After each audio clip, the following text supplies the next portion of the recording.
Bismillahirrahmanirrahim. Assalamualaikum warahmatullahi wabarakatuh. Alhamdulillahirabbil alamin wa bihi nasta'inu ala umuri dunya waddin wassalatu wassalamu ala asyrafil anbiya'i wal mursalin wa ala alihi wa sahbihi ajmain. Amma ba'd. Pertama-tama marilah kita panjatkan puji dan syukur kehadiran Allah Subhanahu wa taala yang mana berkat rahmat dan karunia-Nya lah kita dapat berkumpul di ruang yang berbahagia ini dalam rangka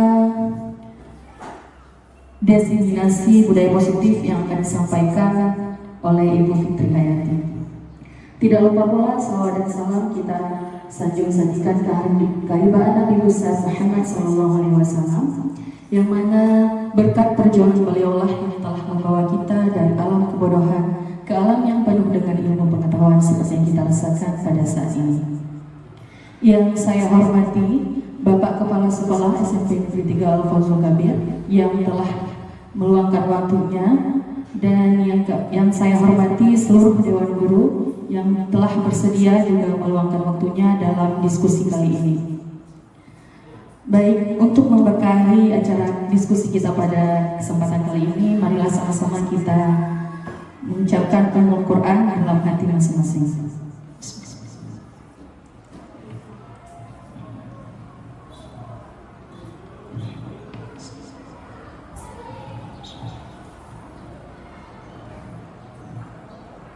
Alhamdulillahirrahmanirrahim.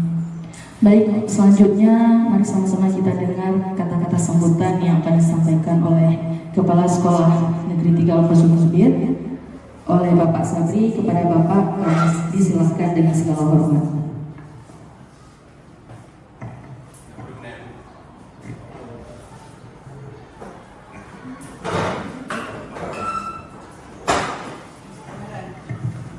Bismillahirrahmanirrahim. Assalamualaikum warahmatullahi wabarakatuh. Puji syukur kepada Allah Subhanahu wa taala, karena Allah telah selalu melimpahkan rahmat kepada kita semuanya. Alhamdulillah, pada hari ini kita sudah berkumpul sini semuanya dalam keadaan sehat walafiat. Selanjutnya selawat dan salam sama kita sampaikan kepada Nabi kita Muhammad SAW yang telah membawa kita dari alam yang kegelapan ke alam yang penuh dengan rahmat, penuh dengan pengetahuan. Bapak Ibu Dewan Guru dan juga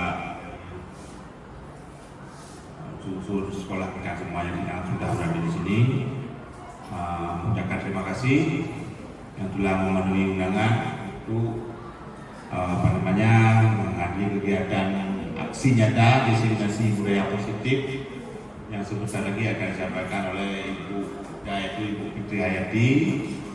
Beliau adalah salah seorang guru penggerak yang sedang menempuh pendidikan saat ini, dan ini merupakan salah satu bagian dari kegiatan tersebut.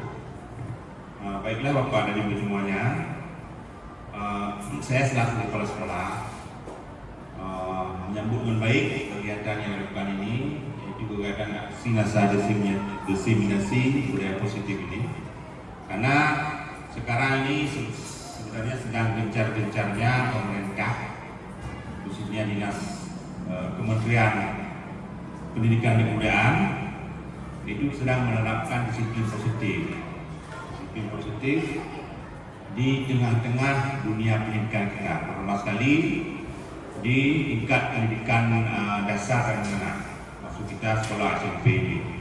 Mengapa demikian? Karena budaya positif yang dimulai dari disiplin positif itu adalah budaya untuk membangkitkan kesadaran dari tiap-tiap individu siswa kita. Siswa kita tentunya sangat beragam sekali. Jadi mereka ini sejak dini harus dibangkitkan kesadaran mereka, sehingga mereka menyadari apa yang mereka lakukan itu benar atau salah. Kalau salah, apa resikonya? Kalau benar yang dilakukan, apa untungnya? Jadi itulah sebenarnya yang sudah kita lakukan selama ini, termasuk itu adalah salah satu penilaian inti dari PMM kita pada 6 bulan yang lalu, ya. Pada 6 bulan yang lalu itu intinya itu disiplin positif. Jadi dengan mengadakan aksi nyata budaya positif ini, saya pikir itu sangat mendukung sekali disiplin positif yang sudah kita lakukan selama ini. Nah, saya sangat berharap bahwa dengan kegiatan ini itu disiplin positif itu betul-betul akan tumbuh di tengah-tengah pendidikan kita di sekolah ini. Karena saya melihat bahwa ada perkembangan ke arah positif dari anak-anak kita selama ini. Saya pikir itu adalah bagian dari hasil yang sudah kita lakukan, yaitu dengan menerapkan disiplin positif. Anak-anak mulai menyadari bahwa selama ini apa yang mereka lakukan itu tidak benar, dan mereka menyadari sendiri kita tidak perlu menghukum mereka dengan keras. Walaupun ada hukuman ringan saja, tidak perlu lagi kita memberi hukuman yang sifatnya itu menyakiti mereka, itu tidak ada. Dan saya sudah arahkan itu tidak hanya di sekolah, tapi juga di pondok. Sama ustaz-ustaznya itu sudah berkali-kali saya sampaikan bahwa untuk menghindari hukuman fisik kepada santrinya, kepada siswa, dan digantikan dengan cara-cara budaya positif ini. Budaya positif ini tentu artinya sangat luas sekali. Saya yakin bahwa budaya positif ini tidak hanya kepada disiplin positif, masih ada yang lain. Dan saya berpikir begini, budaya positif itu salah satunya dari disiplin positif adalah suri tauladan, pikir itu, atau bisa bilang sebagai sebuah keteladanan. Keteladanan itu adalah sesuatu yang dilihat dari kita. Kita selaku orang pendidik di sini, mereka akan melihat kita dan akan mencontohkan apa yang kita lakukan, apa yang kita katakan, sepak terjang, tingkah laku, perilaku kita semua itu dicontoh oleh mereka. Nah, kalau baik kita lakukan, mungkin mereka akan tertarik dan mereka juga akan coba melakukannya. Tapi kalau kita memiliki sifat-sifat yang tidak baik, nah ini mungkin akan mengurangi rasa percaya mereka kepada kita, dan pada akhirnya mereka juga akan enggan melakukan hal-hal yang positif karena mereka masih mencontohkan yang sesuatu yang tidak baik dari kita. Jadi ini keteladanan saya pikir itu sangat penting. Jadi saya pikir kita semua sudah tahu, kita adalah seorang pendidik di sini. Kita tahu semuanya apa yang harus kita lakukan, apa yang tidak boleh kita lakukan. Nah, jadi tolonglah nanti pembiasaan itu harus kita tingkatkan. Pembiasaan anak-anak kita itu hal yang positif. Misalnya kebersihan, itu anak-anak jangan lagi membuang sampah sembarangan. Kalaupun ada sampah yang dilihat mereka harus rela mengambilnya dengan sukarela. Itu yang kita harap betul. Nah, itu kalau hal-hal yang itu sudah bisa dilakukan, itu berarti yang selama ini kita lakukan disiplin positifnya, budaya positif itu sudah mulai terlihat, sudah ada tumbuh di dalam jiwa anak-anak kita. Nah, jadi itu saya pikir. Oleh karenanya sekali lagi saya katakan bahwa definisi budaya positif ini sangat baik sekali. Dan saya pikir ini tidak hanya yang pertama dilakukan di sekolah kita, ada nanti kelanjutannya dari budaya positif. Hanya itu yang bisa saya sampaikan. Mudah-mudahan apa yang kita lakukan ini memberikan manfaat untuk kita semua, untuk kemajuan sekolah kita tentunya. Mohon maaf atas segala kekurangan. Saya akhiri. Assalamualaikum warahmatullahi wabarakatuh.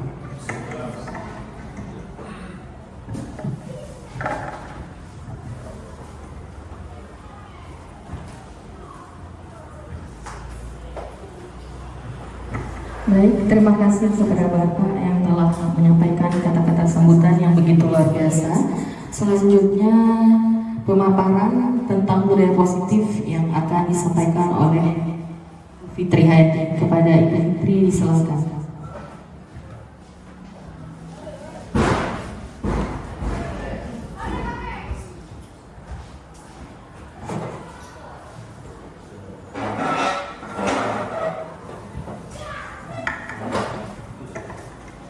Assalamualaikum warahmatullahi wabarakatuh.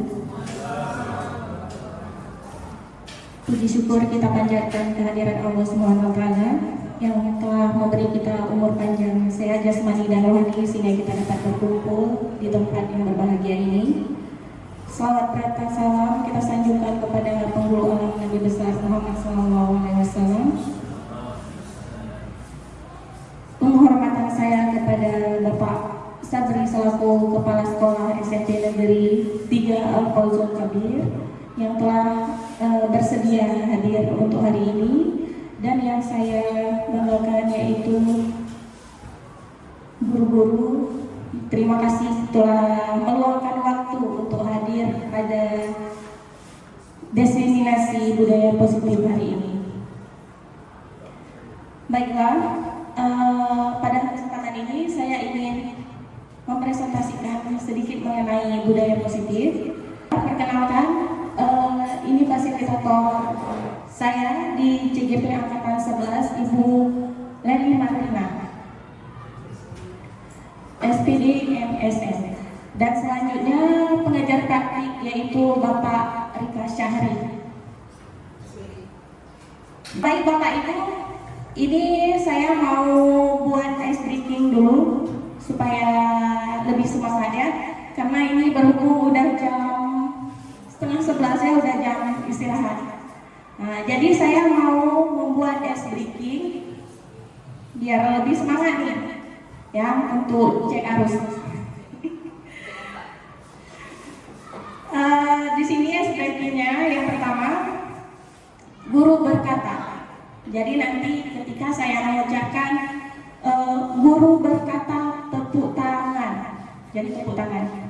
Kalau saya bilang guru berkata tepuk tangan 1 kali, tepuk 1 kali. Kalau saya katakan guru berkata tepuk tangan 2 kali, tepuk tangan 2 kali.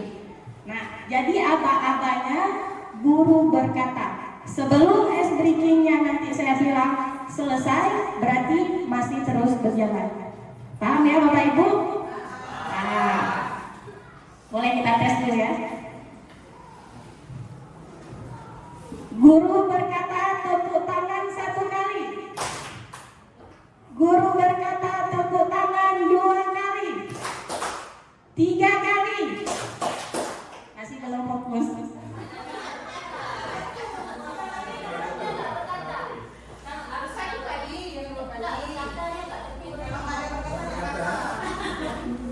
Ya, kalau nggak ada kata di sini guru berkata,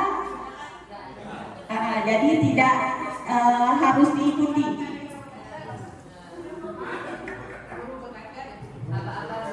Oke, biar lebih serius, boleh saya minta Bapak Ibu untuk berdiri sejenak?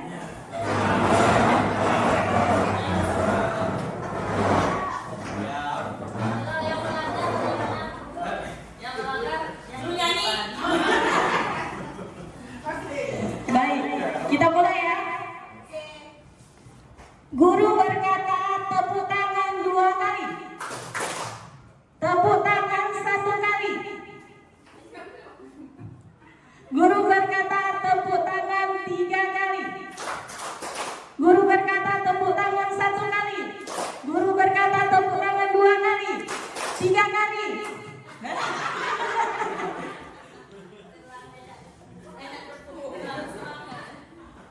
Oke, kita sekali lagi ya. Guru berkata tepuk tangan 1 kali. Tepuk tangan 2 kali.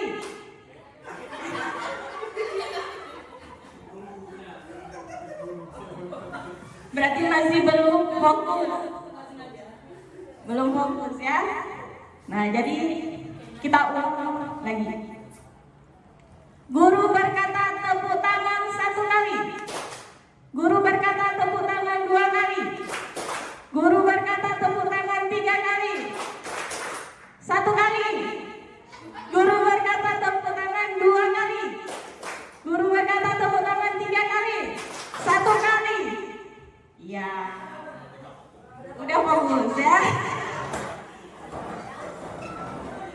Baik, terima kasih Bapak Ibu yang sudah melakukan news breaking hari ini. Udah lebih semangat ya? Baiklah, sekarang saya akan memulai. Jadi di sini ada pertanyaan pemantik ini yang pertama. Ini menurut Bapak Ibu, apakah hukuman itu dapat mendisiplinkan anak? Bapak Ibu bisa menjawabnya setuju atau tidak setuju saja. Tidak setuju. Oke, Pak Mal tidak setuju. Yang lain? Gimana? Tidak setuju. Pak Tim tidak setuju. Yang lain? Ini ceritanya apakah hukuman itu dapat mendisiplinkan anak? Kita kan sering kadang-kadang membuat hukuman untuk anak-anak ya. Nah, jadi dari hukuman itu menurut Bapak Ibu apakah dapat mendisiplinkan anak? Tergantung. Ini jawabannya setuju, tidak setuju. Jadi nggak ada gantung-gantung. boleh kalau yang nggak setuju, yang tergantung boleh nanti Ibu Vera pendapatnya. Mengapa Ibu Vera mengatakan tergantung?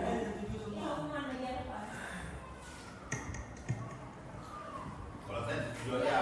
Ya kan hukuman itu nggak harus tergantung dari kesepakatan. Untuk mendisiplinkan anak, hukuman bisa jadi kalau pelanggarannya berat, walaupun hukumannya tidak berat, tapi yang namanya hukuman kan sanksi itu tetap harus walaupun untuk peringatan gitu, dia tidak mengulang lagi. Baik, terima kasih Ibu Vera. Selanjutnya nanti yang lain gimana nih? Setuju? Abu-abu. Boleh silakan Pak.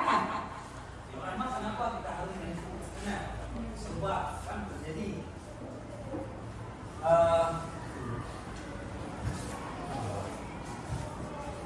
karena sebelum kita menghukum anak, kita harus mengetahui dulu akar masalah anak. Apa akar masalah anak? Mungkin salah satu contoh di sekolah kita, anak mungkin telat masuk kelas. Nah, kita waktu anak masuk ke kelas, langsung kita memvoniskan, kamu kenapa telat, kamu begini, akhirnya intinya. Nah, latar belakang anak telat itu kita tidak mengetahuinya. Mungkin pada konsekuensinya dia karena mungkin kita di asramanya bagaimana, atau mungkin di kesiapan di dapurnya bagaimana. Nah, langsung mungkin kita voniskan. Nah, secara garis besar, makanya seperti Ibu tadi sampaikan disiplin positif itu, kita bekali kesepakatan anak dan guru. Jangan mungkin misalnya begini, kita sudah sepakat anak, karena kan saya tes, sudah saya tes kelas 8A, sepakat buat disiplin positif. Dah, siapa yang telat masuk, kita di sini setara, saya bilang sama anak, bapak, kamu jadi guru, kamu jadi siswa. Berarti di sini kita saling terikat. Nah, sekali saya coba telat masuk, apa dibilang siswa? Bapak kemarin udah bilang kita sepakat, tapi telat masuk. Itu anak itu, saya berpikir mereka tahu alur yang disiplin positif. Nah, hingga yang masuk tujuan saya ingin sampaikan di sini, kita mau menghukum anak ini boleh saja, tapi lihat dulu latar belakang permasalahannya bagaimana. Itu saya sampaikan. Bu Fitri, terima kasih. Assalamualaikum warahmatullahi wabarakatuh. Waalaikumsalam warahmatullahi wabarakatuh. Terima kasih Pak Mal telah memaparkan sedikit ya mengenai hukuman. Nah, selanjutnya ada pertanyaan pemantik 2. ini juga tolong dijawab setuju atau tidak setuju saja. Ya. Apakah pemberian hukuman dengan hal positif seperti membaca, membersihkan halaman, apakah dapat meningkatkan disiplin anak? Iya. Ada yang tidak setuju? Setuju semua ya? Baik, sekarang pertanyaan pemantik 3. Apakah dengan memberi penghargaan dapat meningkatkan motivasi anak? Setuju. Oke, Pak Mal sendiri yang tidak lah ya. Oke, nanti akan kita bahas kenapa boleh atau tidaknya. Nanti insya Allah akan kita paparkan. Ya, selanjutnya pertanyaan pemantik keempat. Membuat anak merasa bersalah memberikan dampak lebih ringan daripada memberi hukuman. Ini membuat contoh misalnya membuat anak merasa bersalah. Misalnya seperti ini, kamu ya selalu aja tidak menuruti kata-kata ibu. Apa kamu ke sekolah ini mau sebenarnya ngapain? Apa kamu gak sayang sama orang tua di rumah? Udah menyekolahkan kamu tapi kamu gak mau belajar. Nah, itu salah satu contoh dari membuat anak merasa bersalah. Nah, di sini membuat anak merasa bersalah memberikan dampak lebih ringan daripada memberi hukuman. Setuju atau tidak setuju? Tidak setuju. Selanjutnya, apa itu budaya positif? Jadi budaya positif adalah nilai-nilai, keyakinan-keyakinan dan kebiasaan-kebiasaan di sekolah yang berpihak pada murid agar murid lebih berkembang menjadi pribadi yang kritis, penuh hormat dan bertanggung jawab. Jadi kita di sekolah sekarang kan sudah mulai menerapkan budaya positif. Kita mengharapkan anak-anak itu lebih disiplin ataupun lebih bertanggung jawab terhadap dirinya sendiri. Dan itu dimulai dari keinginan mereka sendiri tanpa harus banyak pemaksaan dari kita. Ya. Jadi selanjutnya di sini apa tujuan budaya positif di sekolah? Yang pertama, untuk menciptakan lingkungan belajar yang aman, mendukung dan penuh semangat.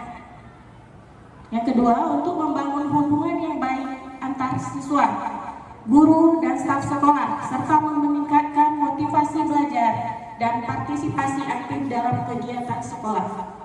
Selanjutnya, mengembangkan sikap positif, nilai-nilai moral, serta keterampilan sosial dan emosional yang akan membantu siswa dalam kehidupan sehari-hari di masa depan. Nah, jadi kalau dari sekolah sudah kita terapkan budaya positif, maka budaya positif itu akan terus berada pada diri siswa itu sampai kapanpun nanti, dan mereka itu akan mudah bersosialisasi di masyarakat. Selanjutnya di sini ada konsep utama budaya positif. Yang pertama, perubahan paradigma disiplin positif. Yang kedua, kebutuhan dasar manusia. Yang keempat, motivasi perilaku manusia. Nah, jadi setiap manusia itu berperilaku pasti ada latar belakang motivasi apa dia melakukan hal tersebut. Selanjutnya ada keyakinan kelas. Jadi di sini ada beberapa yang sudah melakukan keyakinan kelas juga, sudah membuat ya di kelas masing-masing. Selanjutnya, 5 posisi kontrol restitusi.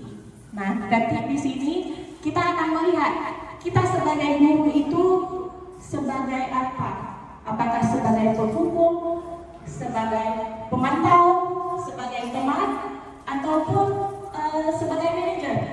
Nah, nanti akan kita lihat. Dan selanjutnya di sini ada segitiga restitusi. Ini nanti cara penanganan kasus siswa. Selanjutnya di sini penjelasan dari perubahan paradigma positif. Jadi di sini ada sebuah Kasus saya ada A dan B. Anda dan teman Anda. Sobeklah secari kertas kecil, tuliskan benda atau sesuatu yang sangat berharga untuk Anda. Letakkan salah satu tangan Anda dan genggam sesuatu benda tersebut dengan segala daya. Buatlah sebuah kepalan. Teman Anda, si B tadi ya, akan mencoba sekuat tenaga dengan berbagai cara untuk meminta Anda memberikan benda tersebut. B bisa membujuk, bisa mengancam, bisa menghardik, merayu, menyuap, apa saja agar dapat membuka kepalan tangan Anda. Apa yang terjadi? Oleh siapa yang bersedia kira-kira?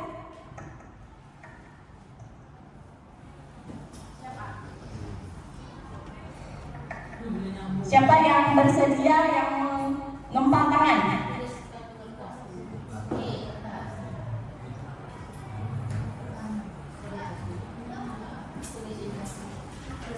Tuliskan salah satu hal yang menurut ibu sesuatu yang sangat berharga untuk ibu. Oke, anggap aja itu sesuatu yang berharga bagi ibu. Saya minta satu orang, si B, boleh paham. Jadi di sini paham gimana cara membujuk, mengancam, menghardik, merayu atau menyuap atau apapun itu, gimana cara Bu Vera akan membuka gempal tangannya.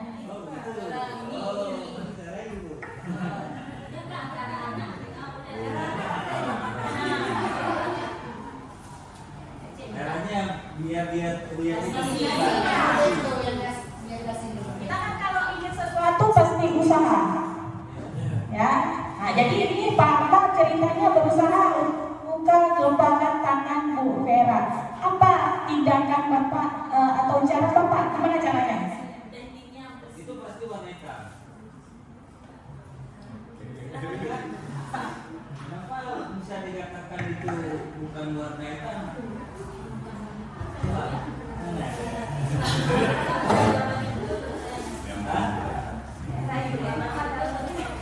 Ya. Oh, berarti bukan warna hitam. Pasti di dalamnya ada sesuatu yang tertulis. Pasti nggak tahu baca. Apa?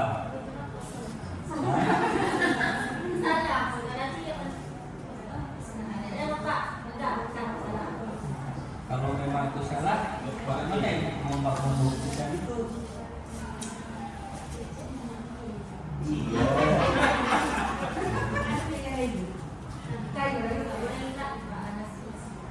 Jadi kalau dirahasiakan bukan satu bukti.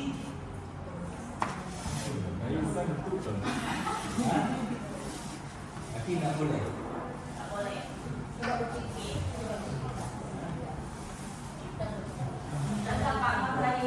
Berarti siswa ini dia tidak mau berkembang karena di dalam kenyamanan itu terus yang dia memikirkan itu apa yang dia sudah buat, dia tidak mau eksplorasi apa yang sudah mereka dapatkan untuk kemaya lainnya. Bapak Akmal, boleh Bu Vera menanggapi kenapa Bu Vera tidak mau membuka kepala tangannya?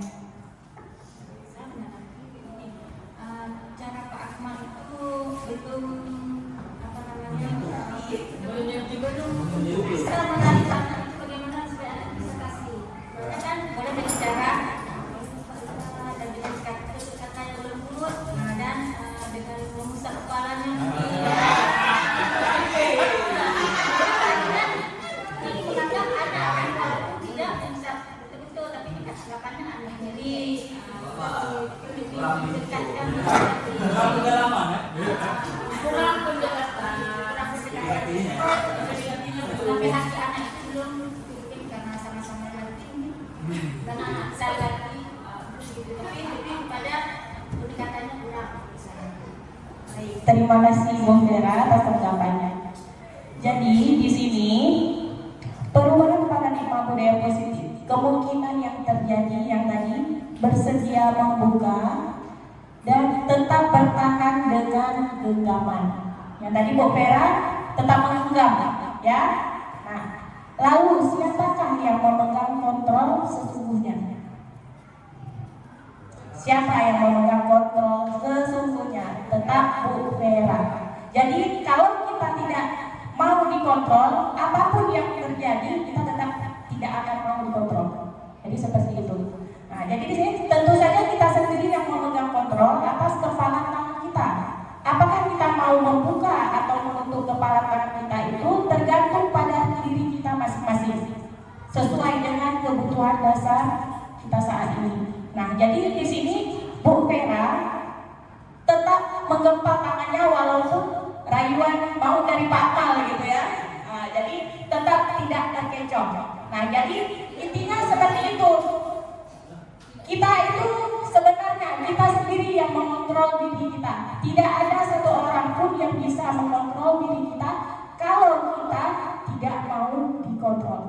Kalau kita mau dikontrol berarti ya karena berarti kitanya mau dikontrol. Seperti itu Bapak Ibu. Jadi di sini banyak miskonsepsi tentang teori kontrol. Yang pertama, ilusi guru mengontrol murid. Apakah kita bisa mengontrol murid?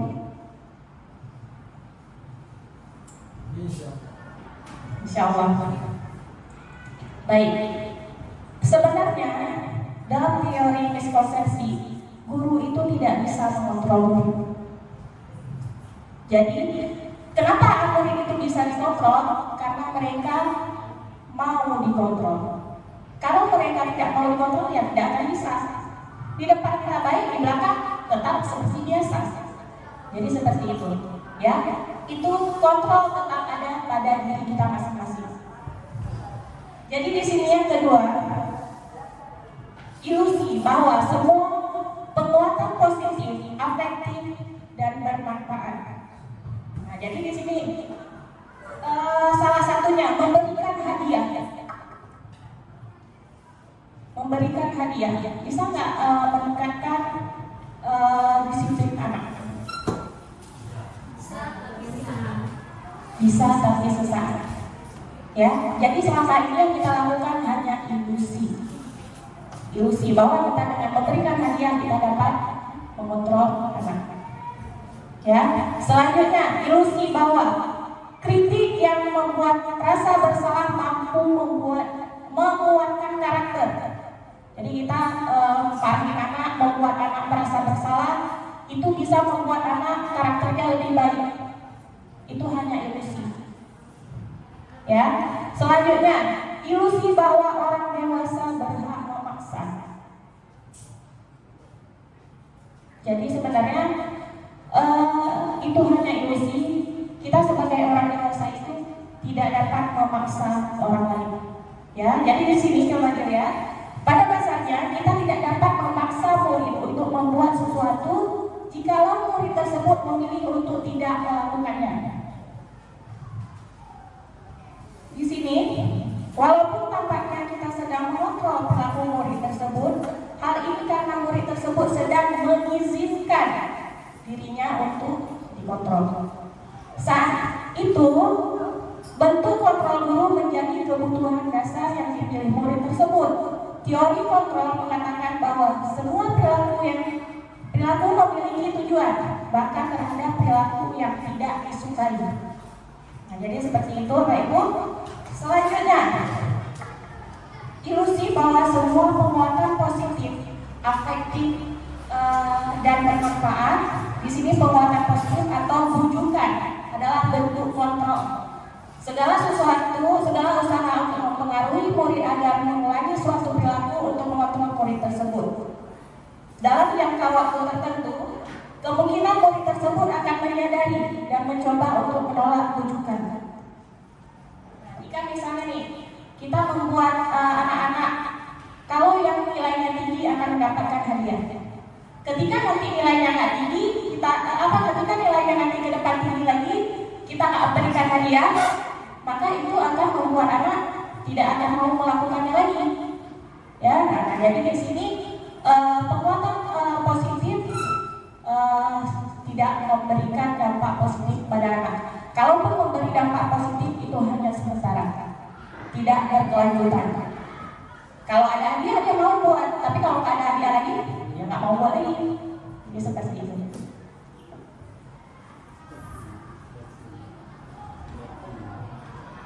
Nah, di sini ilusi orang dewasa memiliki hak untuk memaksa. Banyak orang dewasa yang percaya bahwa mereka memiliki tanggung jawab untuk membuat murid-murid berbuat hal-hal tertentu. Apapun yang dilakukan dapat diterima selama ada sebuah kemajuan berdasarkan sebuah pengukuran kinerja. Pada saat itu pula orang dewasa akan menyadari bahwa perilaku memaksa tidak akan efektif untuk jangka panjang dan sebuah hubungan permusuhan akan terbentuk. Nah, jadi di sini kalau kita memaksa anak, otomatis anak itu bisa jadi ya menimbulkan dendam terhadap kita. Karena apa? Karena kita terlalu memaksakan kehendak kita. Nah, di sini bagaimana seorang bisa merubah dari paradigma stimulus respon kepada pendekatan teori kontrol. Jadi di sini menurut Stephen R. Covey ya, bila kita ingin membuat kemajuan perlahan, sedikit-sedikit ubahlah sikap atau perilaku Anda. Jadi kita dulu yang harus merubah perilaku, baru kita bisa merubah anak-anak. Selanjutnya, namun bila kita ingin memperbaiki cara-cara utama kita, maka kita perlu mengubah kerangka acuan kita. Ubahlah bagaimana Anda melihat dunia, bagaimana Anda berpikir tentang manusia. Ubahlah paradigma Anda, skema pemahaman dan penjelasan aspek-aspek tertentu tentang realitas. Nah, selanjutnya disiplin positif. Di sini disiplin positif yaitu pendekatan pendidikan anak untuk melakukan kontrol diri, menguasai diri dan membentukkan kepercayaan diri. Selanjutnya, seorang yang memiliki disiplin berarti mereka bisa bertanggung jawab. Selanjutnya, sebagai pendidik kita harus menciptakan anak-anak yang memiliki disiplin positif. Jadi kalau disiplin positif ini ibu-ibu, bapak-ibu sama nggak dengan kita kan udah buat keyakinan kelas ya. Kalau keyakinan kelas dengan peraturan kelas, apakah sama? Sama nggak keyakinan kelas dengan peraturan kelas? Beda. Boleh Pak Pimpin? Kenapa beda? Kalau peraturan kelas itu biasanya dibuat oleh guru tersebut, diberi atau diapakan langsung ditempel seperti itu. Kalau keyakinan kelas itu ditanya dari murid, nanti murid akan menuliskan di kertas, semua murid ya, dengan kalimatnya itu berbentuk kalimat positif. Misalnya jangan membuang sampah sembarangan, itu diganti dengan kalimat positifnya, buanglah sampah pada tempatnya, seperti itu.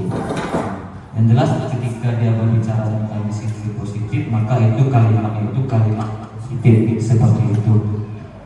Selanjutnya proses pembuatannya juga berbeda seperti itu.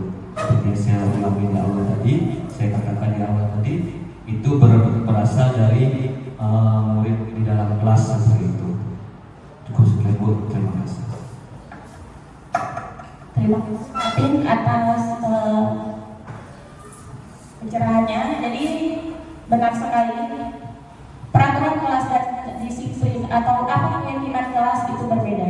Kalau keyakinan kelas itu yang dibentuk atau yang dibuat oleh siswa, kalau peraturan kelas itu biasa yang dibuat oleh guru atau wali kelas. Jadi di sini keyakinan kelas itu yang berasal memang dari siswa, apa yang mereka inginkan, bukan keinginan guru. Ketika anak-anak bilang, Bu, kami pengen kelas bersih, Bu, kami pengen kelasnya itu nggak ribut.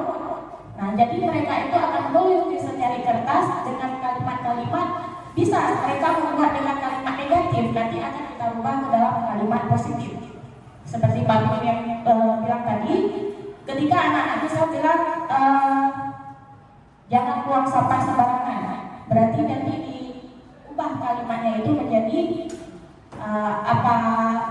jagalah kebersihan, nah, seperti itu. Ataupun tidak terlambat masuk ke kelas, kita ubah menjadi kalimat positif, masuk kelas tepat waktu. Nah, jadi seperti itu. Jadi di sini nilai-nilai kebajikan, ada peduli, rajin, integritas, rasa hormat, dan sebenarnya banyak sekali. Inilah yang harus atau yang kita harapkan kepada siswa-siswa kita agar tercapai. Nah, jadi di sini nilai-nilai kebajikan ini yang kita harapkan ada pada siswa kita.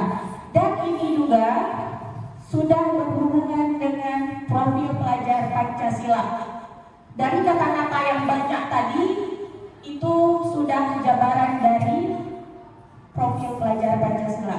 Yang pertama, kebinekaan global, bergotong royong, kreatif, bernalar kritis, mandiri, beriman, bertakwa kepada Tuhan Yang Maha Esa, dan berakhlak mulia.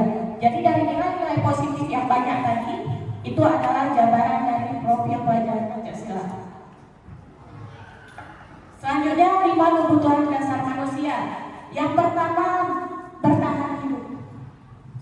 Pasti semua manusia memperjuangkan gimana supaya bertahan hidup, ya. Dan juga di sini seperti kesehatan, rumah, makan, atau bisa kita bilang kebutuhan primer. Nah, di sini yang kedua ada kasih sayang dan rasa diterima. Jadi manusia itu sebenarnya butuh kasih sayang dan rasa diterima di lingkungannya. Ya, di sini keinginan untuk terhubung dengan orang lain salah satunya. Terus yang ketiga, kebebasan, yaitu mandiri, memilih pilihan, mencoba hal-hal baru. Nah, jadi apalagi anak-anak kita, anak SMP, pasti itu banyak sekali hal-hal baru yang ingin mereka coba. Di sini ada lagi kesenangan, bermain, humor, tertawa. Bahkan kadang-kadang lagi jam belajar pun anak-anak kita bermain. Nah, jadi gimana guru di sini menciptakan pembelajaran yang menyenangkan sehingga kebutuhan anak itu tercapai. Yang kelima ada penguasaan, dianggap berharga, kompetensi, dan diakui dan dihormati. Nah, di sini contoh, misal anak-anak yang selalu suka membuli atau membuat geng-geng seperti itu, sebenarnya mereka itu butuh penguasaan, pengen diakui lah kalau bahasa kita. Nah, jadi kita sebagai guru kita harus mencari sebenarnya anak ini nggak mau belajar, kenapa? Karena kebutuhan dia itu belum terpenuhi. Jadi gimana guru supaya memenuhi kebutuhan anak tersebut, yaitu dengan cara kita menciptakan pembelajaran, misalnya membuat kelompok, dia kita suruh menjadi ketua kelompok yang menghandle kawan-kawannya, itu kan menjadi pemimpin. Nah, jadi mungkin jiwa dia di situ. Nah, jadi kita sebagai guru harus bisa melihat potensi anak tersebut supaya dalam proses belajar nanti dia nggak ganggu kawannya. Nah, jadi seperti itu. Terus di sini ada motivasi perilaku manusia. Bagaimana menurut Anda? Pernahkah Anda melakukan sesuatu untuk mendapatkan senyuman dari orang lain? Pernah nggak? Pernah ya?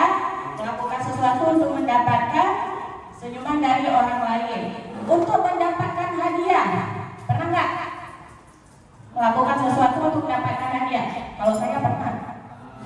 Pernah ya? Sering. Atau untuk mendapatkan uang? Jelas. Apalagi kira-kira alasan orang untuk melakukan sesuatu? Banyak ya?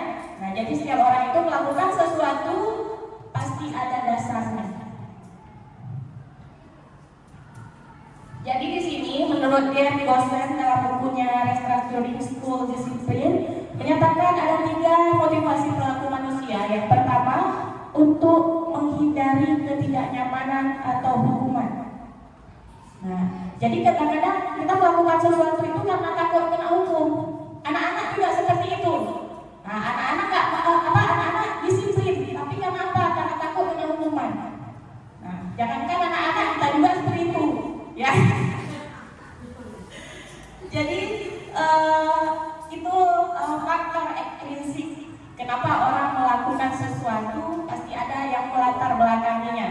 Yang kedua, untuk mendapatkan imbalan atau penghargaan dari orang lain.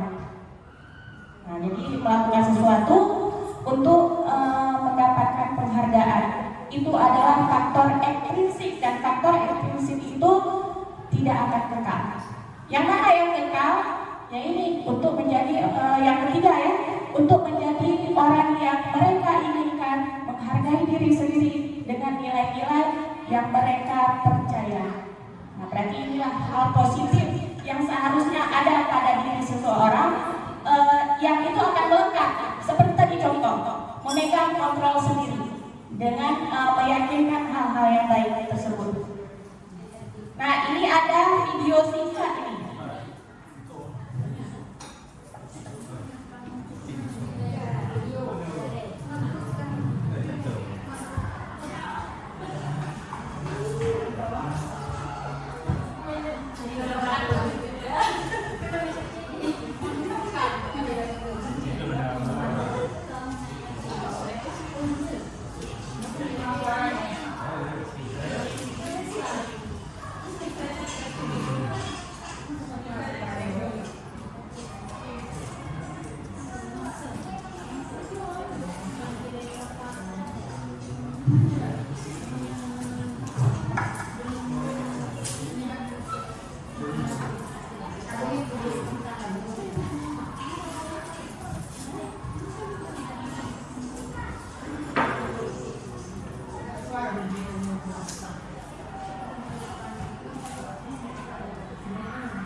Kira-kira apa yang dapat Bapak Ibu ambil di sana?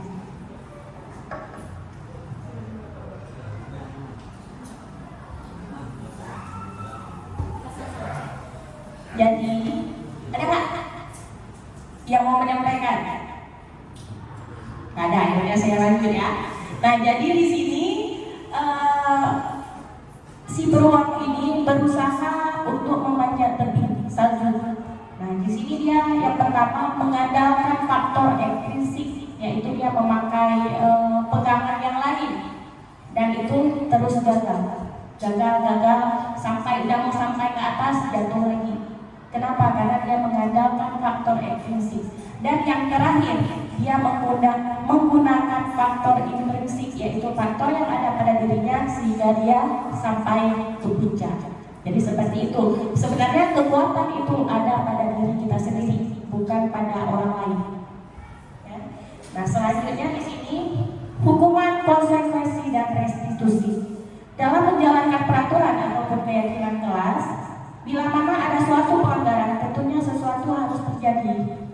Jadi kan yang jelasnya kalau ada terjadi kesalahan, itu kan gimana cara harus selesai masalahnya, biar tidak berlarut-larut. Terus tindakan terhadap suatu pelanggaran pada umumnya berbentuk hukuman atau konsekuensi. Dan dalam pembahasan ini ada menggunakan program disiplin positif yang dinamakan restitusi. Ya, nah di sini kita melihat ada identitas gagal.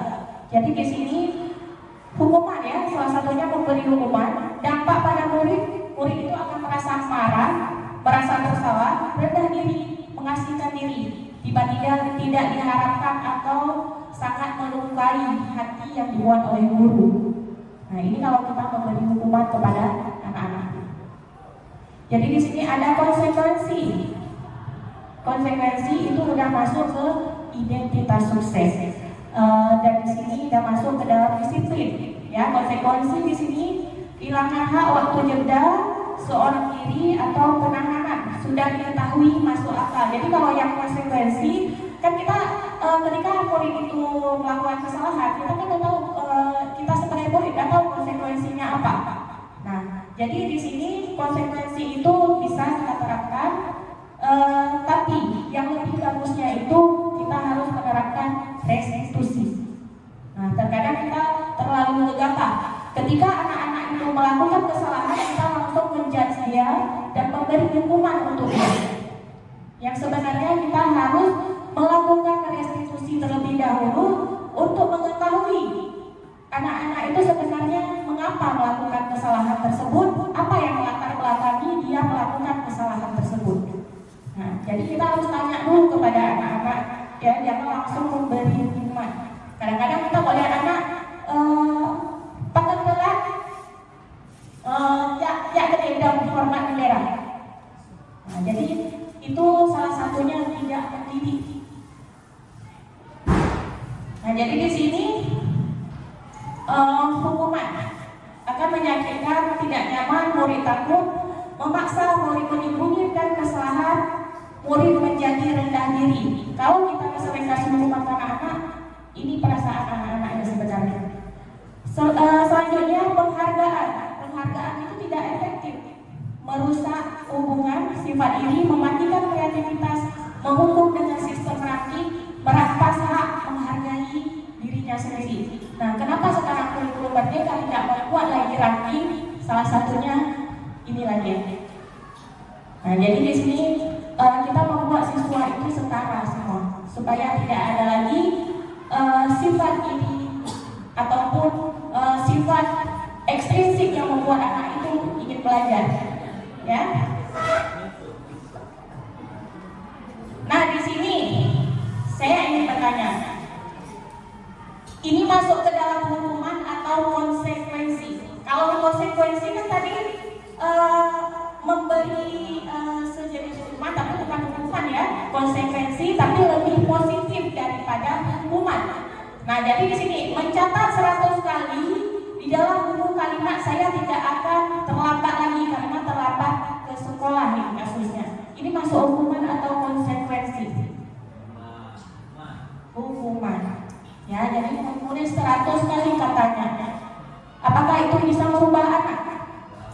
Tidak. Selanjutnya, lari mengiringi lapangan basket 2 kali karena terlambat hadir ke sekolah. Hukuman atau konsekuensi? Hukuman. Apakah dapat mendisiplinkan anak? Tidak. Selanjutnya, membersihkan coretan yang dibuatnya di meja tulis. Konsekuensi atau hukuman? Konsekuensi, karena dia yang melakukan, ya dia yang harus bertanggung jawab. Seperti itu, ya. Selanjutnya, murid diminta untuk push up 15 kali karena menggunakan masker, karena tidak menggunakan masker ke sekolah. Hukuman, ya. Terus menggantikan kertas tugas teman yang telah dicoret-coret. Konsekuensi. Berjaga karena mengobrol dengan teman. Karena hukumannya itu tidak mendidik, ya. Selanjutnya murid diminta bertelanjang kaki sepanjang hari karena ini putusnya karena tidak memakai sepatu ke sekolah. Itu masuk ke hukuman. Nah, di sini konsep disiplin positif yaitu sebuah cara menanamkan disiplin positif pada murid. Di sini pengertian restitusi, proses menciptakan kondisi bagi murid untuk memperbaiki kesalahan mereka sehingga mereka bisa kembali pada kelompok mereka dengan karakter yang lebih kuat. Nah, jadi ketika kita melakukan restitusi, anak-anak itu tidak merasa kita kucilkan, anak-anak itu tidak merasa kita rendahkan, tidak merasa kita bentak-bentak. Nah, jadi dia akan kembali ke dalam kelompoknya, bisa itu menjadi orang yang lebih baik. Dan inilah yang diharapkan. Ciri-cirinya seperti apa? Bukan untuk menebus kesalahan, namun untuk belajar dari kesalahan. Terus memperbaiki hubungan, tawaran bukan paksaan. Jadi kita akan tanya kepada anak secara jelas kenapa dia melakukan itu dan apa yang harus kamu lakukan untuk supaya kamu tidak mengulangi lagi. Jadi kita serahkan kepada siswa itu mencari solusi. Jadi kita tidak memberi hukuman kepada siswa. Ya, selanjutnya perbedaan. Contoh kasus nih, siswa sering tidak mengerjakan PR. Hukuman, guru menghukum siswa tersebut hormat bendera selama 10 menit. Guru marah dan murid takut. Konsekuensi, guru memberikan konsekuensi untuk mengerjakan PR saat jam istirahat dikerjakan sebanyak 3 kali lipat. Ini mengandung pendidikan. Nah, jadi kalau tadi kita kasih hukuman suruh hormat bendera, itu kan tidak ada nilai pendidikan di situ. Nah, ketika kita memberikan konsekuensi, itu ada nilai pendidikan walaupun kita suruh 10 kali lipat. Dan di sini guru tegas, siswa menghormati peraturan. Selanjutnya restitusi.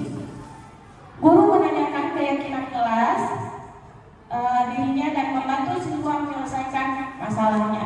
Nah, ini seperti yang saya bilang tadi, guru itu terbuka, ya, guru terbuka, siswa menghormati dirinya dan orang lain. Jadi di sini kita akan menanyakan dulu, kenapa kamu melakukan hal ini? Yang pertama kita menstabilkan dulu. Jadi setiap orang ini kan kita tahu tidak luput dari kesalahan. Semua orang pernah melakukan kesalahan. Nah, jadi di sini yang pertama kita harus menstabilkan identitas siswa. Kalau kita bilang kamu melakukan kesalahan, ibu dulu pernah juga melakukan kesalahan. Nah, jadi di sini anak itu akan lebih tenang untuk bercerita kepada kita apa sih yang latar belakang dia melakukan hal atau melakukan kesalahan tersebut.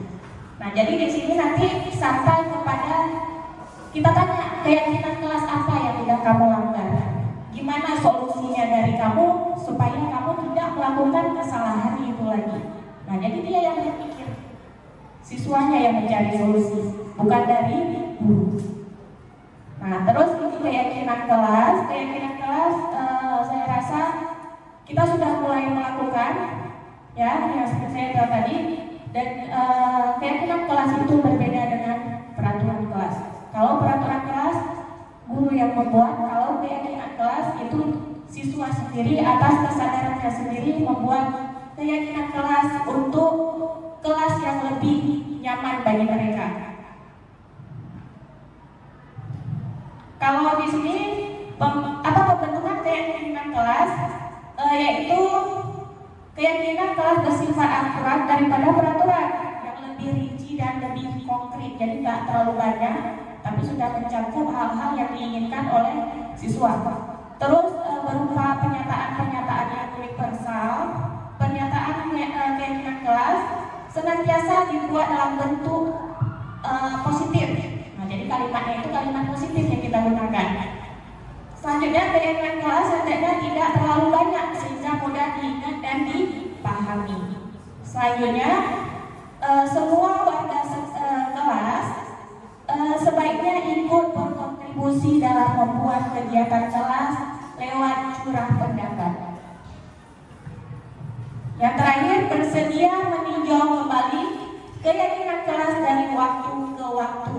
Jadi harus kita cek juga keyakinan yang kelas yang kita buat itu jalan atau tidak, atau hanya sebagai formalitas. Ya, jadi ini harus dicek. Ini contoh kesepakatan kelas. Nah, masuk kelas tepat waktu, berdoa sebelum dan sesudah belajar, duduk dengan tenang dan tertib dan sebagainya. Masih banyak. Ya, jadi kata-kata di dalam keyakinan kelas ini atau kesepakatan kelas harus dalam kalimat positif.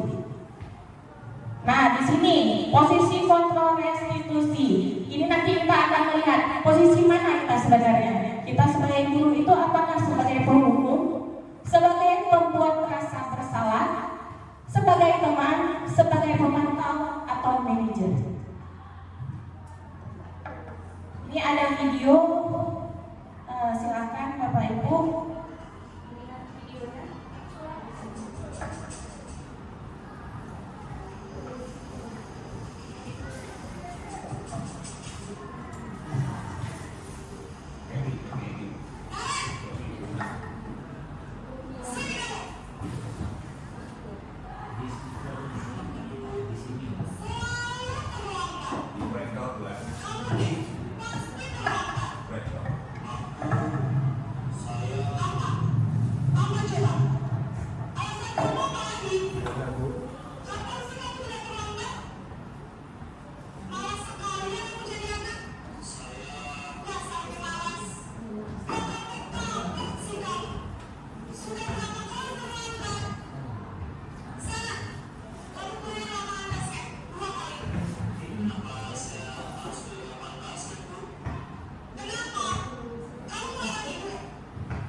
Jadi dari video tersebut kita sebagai guru berada di posisi mana? Ada yang sebagai penghukum, ada yang sebagai manajer, ada yang sebagai apa tadi? Teman, ya, dan juga ada sebagai membuat rasa bersalah. Jadi kita sendiri pasti tahu lah posisi kita di mana ya. Nah, jadi yang idealnya, posisi ideal seorang guru itu ada pada posisi manajer. Nah, jadi di sini posisi manajer, aspek yang dikembangkan pada murid adalah motivasi intrinsik, berarti motivasi yang ada pada diri kita sendiri itu yang harus dikembangkan supaya anak-anak itu sadar akan budaya positif. Nah, selanjutnya sehingga penamaan nilai-nilai kebajikan dapat tumbuh dan berkembang menjadi suatu kebiasaan positif yang akhirnya membentuk karakter murid. Nah, jadi seperti tadi yang terakhir, berarti kesalahan anak tersebut pasti ada latar belakangnya dan dia sendiri yang harus menyelesaikan masalah dia supaya ke depan tidak terulang lagi. Nah, jadi itulah posisi ideal seorang guru, yaitu sebagai manajer. Di sini langkah-langkah segitiga restitusi yang pertama menstabilkan identitas. Nah, jadi yang seperti tadi dijelaskan juga oleh ibu-ibu, dia itu mengubah identitas anak yang dari yang gagal menjadi karena melakukan kesalahan menjadi orang yang sukses. Bapak Ibu tidak tertarik mencari siapa yang salah, tapi Bapak Ibu ingin mencari solusi dari permasalahan ini. Nah, jadi itu kalau kita sebagai manajer. Nah, yang kedua, validitas tindakan yang salah, yaitu memahami kebutuhan dasar apa yang mendasari sebuah tindakan. Kamu pasti punya alasan mengapa kamu melakukan hal tersebut. Nah, jadi anak-anak setiap melakukan kesalahan pasti ada alasan kenapa dia melakukan tersebut. tersebut. Misal hujan, sepatu basah. Apakah harus kita suruh dia pakai sepatu basah atau gimana? Berarti kita harus mencari solusi supaya sepatunya murid itu harus mencari solusi supaya sepatunya besok kalau hujan tidak basah lagi. Itu seharusnya yang diharapkan. Di sini yang ketiga, menanyakan keyakinan kelas, menghubungkan dengan nilai-nilai yang dia percaya dan berpindah menjadi orang yang dia inginkan. Keyakinan kelas apa yang telah kita sepakati. Nah, jadi dengan mencari solusi sendiri sehingga tertanamlah nilai-nilai intrinsik yang ada pada anak tersebut.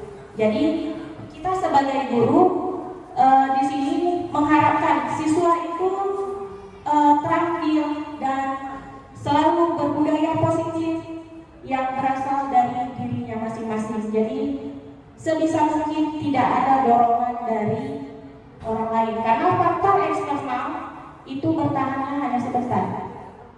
Seperti kita tadi bilang, memberikan hadiah, memberikan hukuman. Nah, itu bertahannya sementara kalau tidak ada tekad dari dalam dirinya sendiri.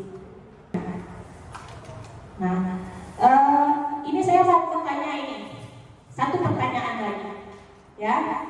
Bagaimana cara menangani siswa yang sudah berulang kali melakukan kesalahan? Tadi kan kita nggak boleh kasih hukuman ya. Nah, tapi dia udah berulang kali melakukan kesalahan dan juga kita sudah melakukan tahapan segitiga restitusi. Nah, apa itu? Gimana caranya kita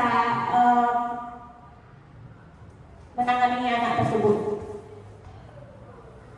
Tindakan apa yang harus kita lakukan? Ada yang bisa menjawab? Ibu Julita?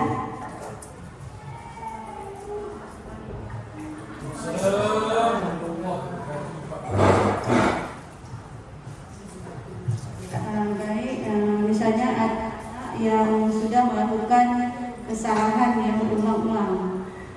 Jadi anak ini boleh kita bilang anak plus dari segi negatifnya ketimbang anak-anak yang lain. Berarti kita harus membedakan anak ini dengan anak yang lain. Artinya anak ini kita artikan sendiri dan yang lain sendiri. Kita harus memisahkan anak ini dari yang lain. Kita bimbing dia secara khusus atau kasih pembelajaran secara khusus untuk sementara waktu atau terpisah sehingga selama dalam masa pemantauan sehingga anak tersebut terjadi perubahan. Baru nanti setelah kita bimbing dan kita bina secara khusus anak itu kita kembalikan apabila sudah terjadi perubahan. Dari saya, assalamualaikum warahmatullahi wabarakatuh.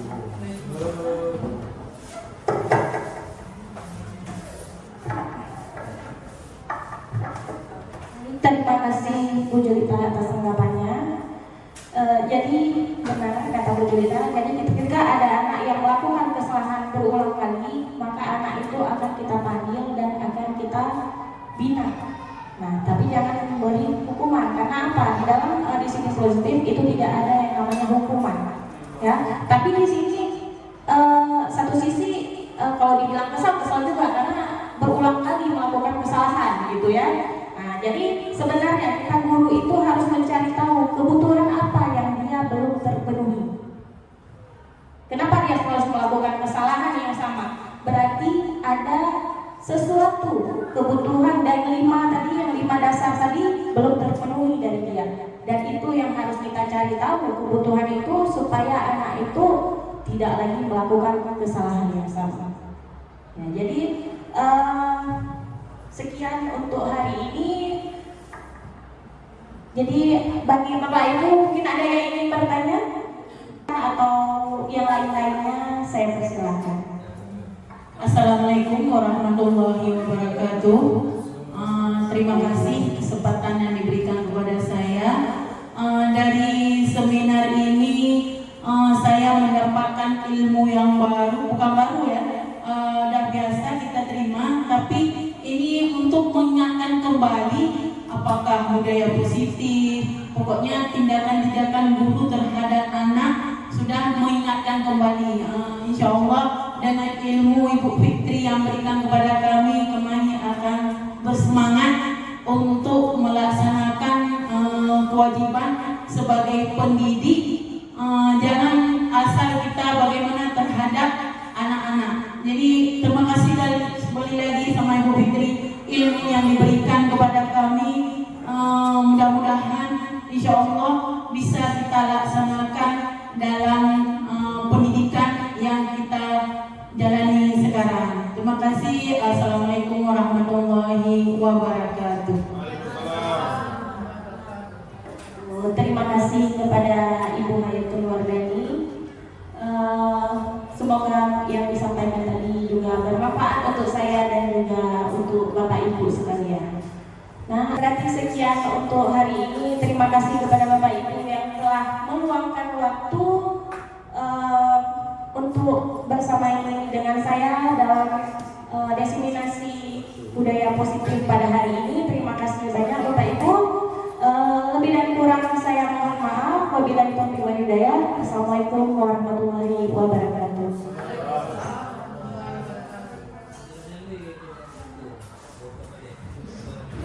Baik, terima kasih kepada Ibu Fitri yang sudah memaparkan materi tentang budaya positif yang begitu luar biasa ya. Kami ucapkan juga terima kasih kepada seluruh Dewan Guru, Bapak Ibu yang telah berkontribusi ya pada kesempatan kali ini. Semoga materi yang telah kita diskusikan bisa kita ambil manfaat khususnya untuk di sekolah kita. Saya Suci Ramadhani. Mohon maaf apabila ada salah kata. Saya akhiri. Assalamualaikum warahmatullahi wabarakatuh.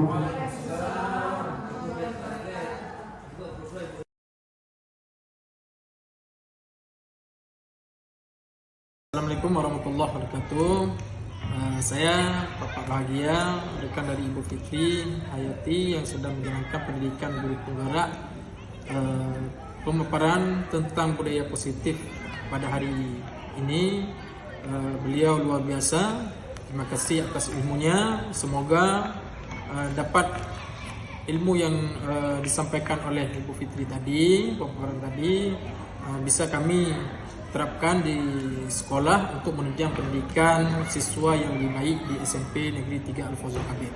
Terima kasih. Wabillahi taufiq wal hidayah. Assalamualaikum warahmatullahi wabarakatuh. Assalamualaikum warahmatullahi wabarakatuh. Perkenalkan, nama saya Akmal, tempat tugas di SMP Negeri 3 Fawzul Kabir. Teman rekan sejawat Ibu Fitri Hayati selaku peserta CGP angkatan 11. Alhamdulillah tadi paparannya yang disampaikan oleh Ibu Fitri sangat luar biasa dan sangat termotivasi untuk kami rekan-rekan guru mata pelajaran, di mana nanti hal yang disampaikan oleh Ibu Fitri bisa kami diseminasi dalam mapel-mapel pelajaran kami. Untuk beliau mungkin dalam menempuh pendidikan mungkin banyak ilmu-ilmu baru yang dapat beliau dapatkan di sana, mungkin bisa diseminasikan kepada kami selaku guru-guru di sekolah supaya proses pembelajaran lebih efektif lagi untuk peserta didik. Oke, ini yang dapat saya sampaikan. Saya akhiri. Assalamualaikum warahmatullahi wabarakatuh. Salam guru penggerak, bergerak, tergerak, menggerakkan.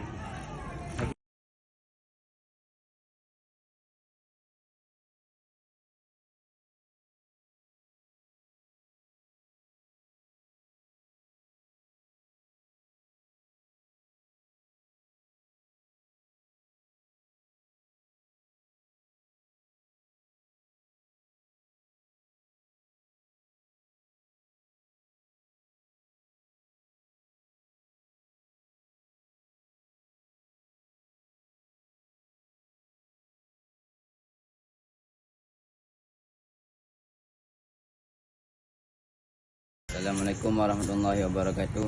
Nama saya Zakiur dari kelas 9A. Perasaan saya saat membuat keyakinan kelas. Saya sangat senang sekali karena menurut saya keyakinan kelas itu sangat penting untuk kami agar lebih bertanggung jawab. Sekian. Assalamualaikum warahmatullahi wabarakatuh. Assalamualaikum warahmatullahi wabarakatuh. Saya Faidur Rahman dari kelas 9A. Perasaan saya sangat membuat keyakinan kelas. Saya sangat senang karena bisa sama-sama menyusun keyakinan untuk dijalankan bersama dan kami akan lebih disiplin dan bertanggungjawab.